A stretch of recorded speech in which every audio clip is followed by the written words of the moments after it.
Amado, que está na incumbência, Senhor, de ser, ó Deus amado, teu porta-voz, ó Deus, para nossas vidas nessa noite. Senhor, usa teu Filho, Senhor, com poder e grande glória. Senhor, que ele diminua, Senhor, meu Pai, o Senhor cresça, que ele suma, o Senhor apareça. Que não seja notória nesta hora, meu Pai, a imagem do pastor Jefferson, mas que seja notória a sua imagem, meu Pai amado, e que a tua glória venha inundar este lugar. No decorrer do tempo que teu Filho estiver ministrando a sua palavra, apure os nossos ouvidos, nos dê o máximo de atenção, a Deus, para ouvir a sua voz nessa noite. É isso que eu te peço e te agradeço, no nome de Jesus, amém. Pastor Jefferson. Aleluia. Salve alguém com a paz do Senhor, amém? Amém. Glória a Deus. Eu me encontro um pouco surpreso com essa oportunidade. Aleluia. Aleluia. Glória a Deus. Glória a Deus.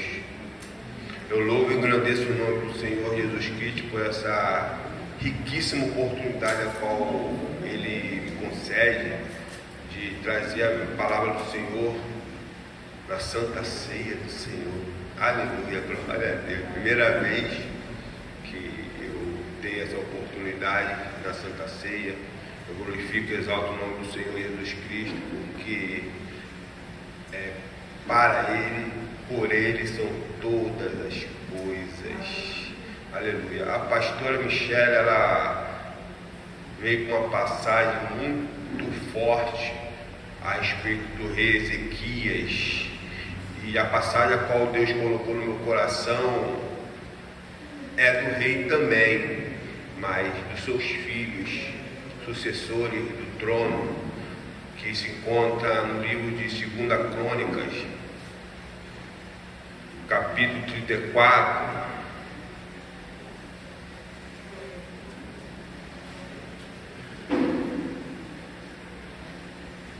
Aleluia.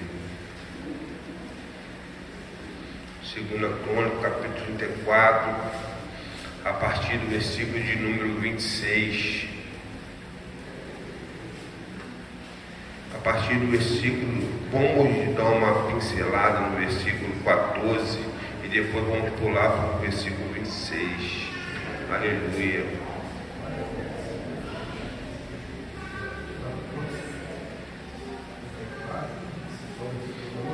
Segunda Crônicas, capítulo 34, vamos ler primeiro o versículo 14, depois vamos pular para o 26.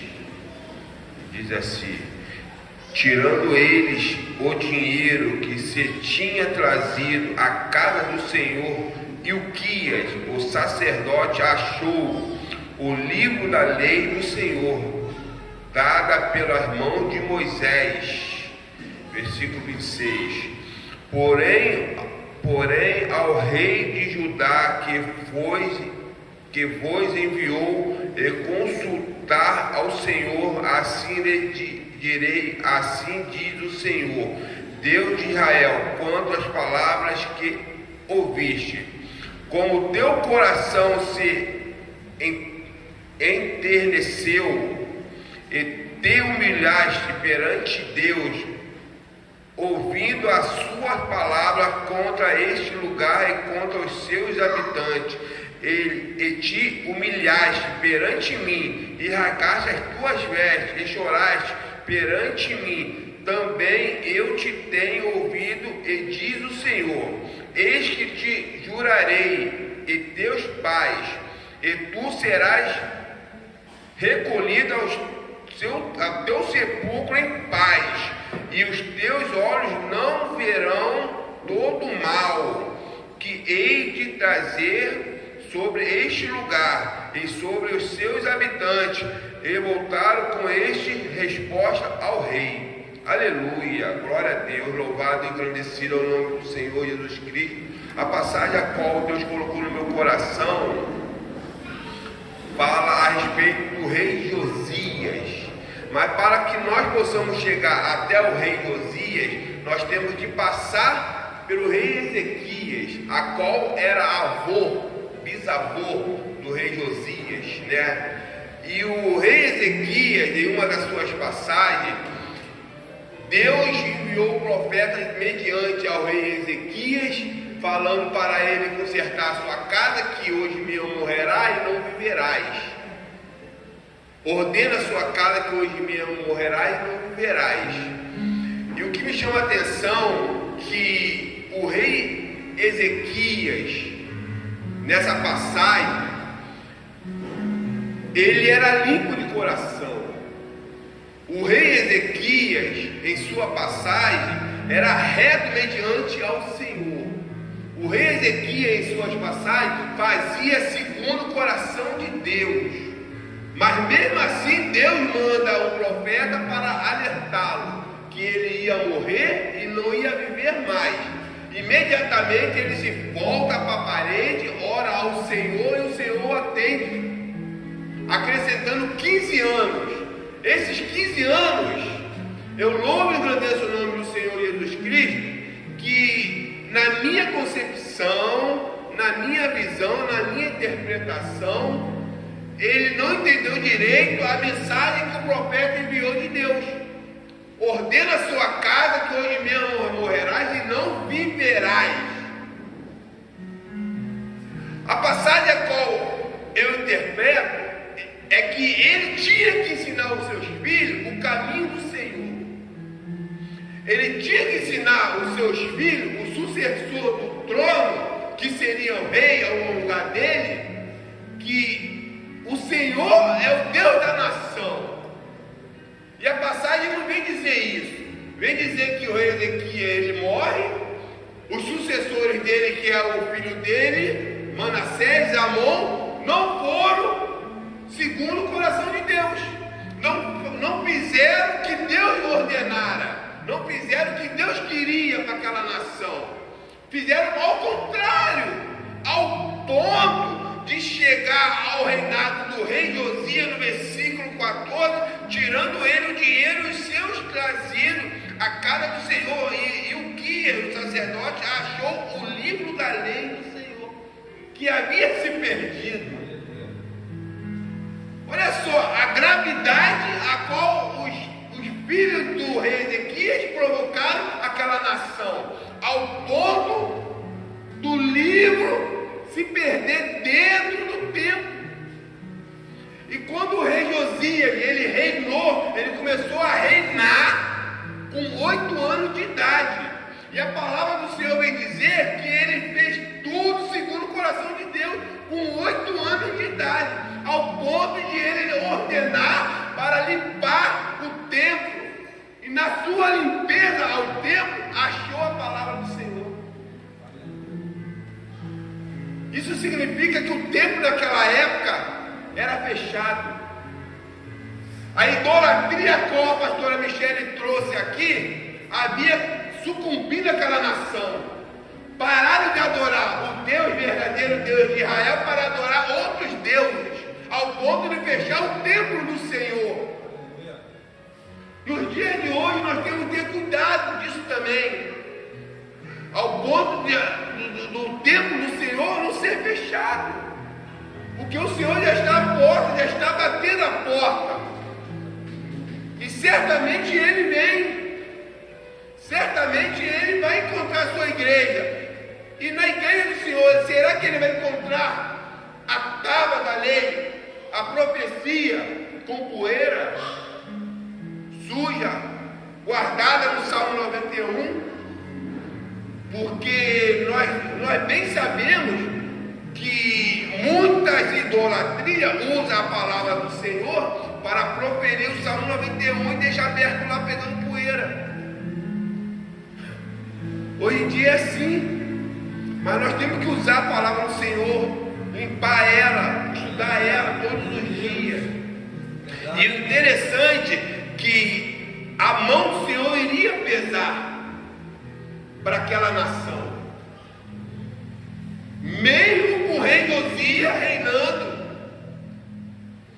Mas o que me chama mais atenção nessa passagem, que o rei Josias, imediatamente quando foi encontrado a lei do Senhor, ele rasga suas vestes, ele se humilha perante o Senhor, louvado e agradecido é o nome do Senhor. Ele viu que aquilo estava errado, que não deveria estar acontecendo. Ele se humilha, rasga sua veste, faz um concerto para aquela nação. Toda a nação jejuou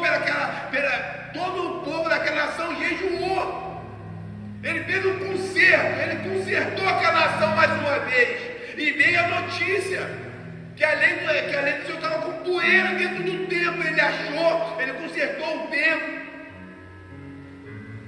E veio a palavra do Senhor, a qual o rei Josias pediu para ser consultado. E a palavra do Senhor veio dizer que: eis que te jurei, e teus pais, e tu serás recolhido ao teu sepulcro em paz, e os teus olhos não verá todo o mal que hei de trazer sobre este lugar e sobre os teus habitantes, e voltarão com esta resposta ao rei. Rei Josias, ele pediu para ser consultado e a resposta veio. Qual foi essa resposta? Que Deus iria poupar a nação mediante o reinado do rei Josias. Mas os seguintes não iria ter essa misericórdia do Senhor. Os seguintes iriam sofrer. Por quê? Pela desobediência. Muitas das vezes, uma nação ela é leprosa porque desobedece ao Senhor. Começa a idolatrar outros deuses, outros ídolos. Começa a fazer segundo a vontade do Senhor, ou ao contrário. O que o Senhor pede para fazer, eles não fazem. O que o Senhor não pede para eles fazer, eles fazem. Como o pastor Rodrigo veio aqui no Isaías capítulo 6, eu vivo no meio de um povo de lábios impuros e sou um de impuros lábios. Mas quando ele consertou os seus lábios, ele estava preparado para ser enviado. Deus tem que consertar essa nação. Deus tem que consertar a sua igreja, porque a sua igreja está padecendo, a sua igreja está sofrendo. Porque nós, ministros do louvor, ministros da palavra do Senhor, não estamos manuseando a palavra do Senhor como o Senhor quer que possamos manusear. Porque estamos aqui como porta-voz do Senhor, para manusear a palavra do Senhor corretamente. E para que as almas entendam que só o Senhor é o Deus de Israel. Só o Senhor é o Deus desta nação. Só o Senhor que abre porta. Só o Senhor que fecha porta. Só o Senhor que constitui reis. Só o Senhor que tira reinado. Quando nós entendemos que só o Senhor tem o controle desta nação, só o Senhor tem o controle de todas as coisas, vamos entender que só Ele tem que ser adorado, só Ele tem que ser magnificado, só Ele é santo, só Ele é justo. Louvado e agradecido é o nome do Senhor. Mas quando nós temos essa dúvida no nosso coração, passamos a adorar outros deuses, porque acha que esse Deus que nós servimos não é autossuficiente. Mas quando nossa consciência descobre que Deus é a autossuficiência na nossa vida, que Ele foi lá na profundeza do mar falar com Jonas, não tem limite para esse Deus. Quando Ele quer agir, Ele age. Operando Deus, quem impedirá? Não há quem possa impedir o agir de Deus na nossa vida, na nossa casa, no nosso ministério, no nosso trabalho, na nossa nação, no nosso estado, no nosso bairro. Agindo Deus, ninguém possa impedir. Mas para isso nós temos que ter consciência que a palavra do Senhor não pode estar empoeirada.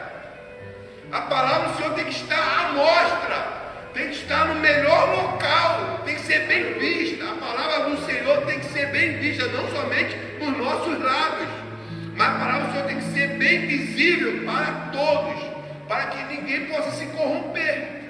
Porque se ela estiver empoeirada, o templo fecha. Se ela estiver guardada e oculta, o templo não se sustenta. O que sustenta um templo é a palavra do Senhor. E para isso acontecer, nós temos que desempoeirar a palavra do Senhor.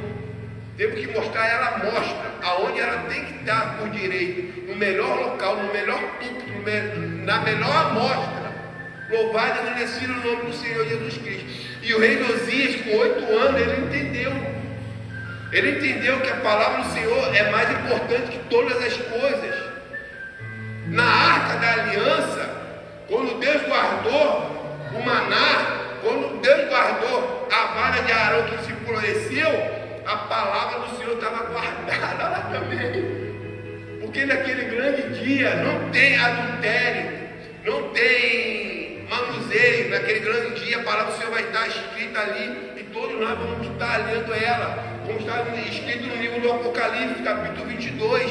Aquele que adulterar será adulterado também. Aquele que modificar essas palavras, o Senhor pesará a mão. Louvado e agradecido, Deus vela pela palavra dele. Ele é o caminho, ele é a verdade, ele é a vida, ele é a palavra, ele é o verbo. Ele é o verbo que fala conosco. Para que nós possamos ouvir a palavra do Senhor, não somente pela boca, mas também na leitura. Muitas das vezes Deus fala conosco na leitura. Não é por profeta, não é por sacerdote, não é por pastores, não é por visões, revelações, não. Deus fala dentro da palavra. E nós temos que guardar essa palavra. Guardei a palavra na tábua do meu coração para que eu não peque contra o Senhor, meu Deus. O salmista falou. Então nós temos que guardar ela, as 7 chaves, para que ninguém possa roubar essa palavra. Porque uma vez roubada essa palavra, a lâmpada que brilha em Israel se apaga.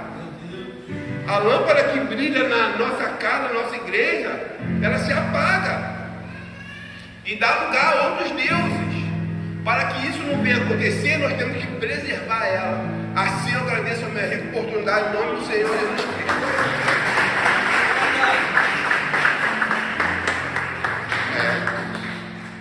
A primeira vez que ele prega na Santa Ceia foi uma das melhores palavras que eu já vi, pregando com muita propriedade. Fique sobre os pés.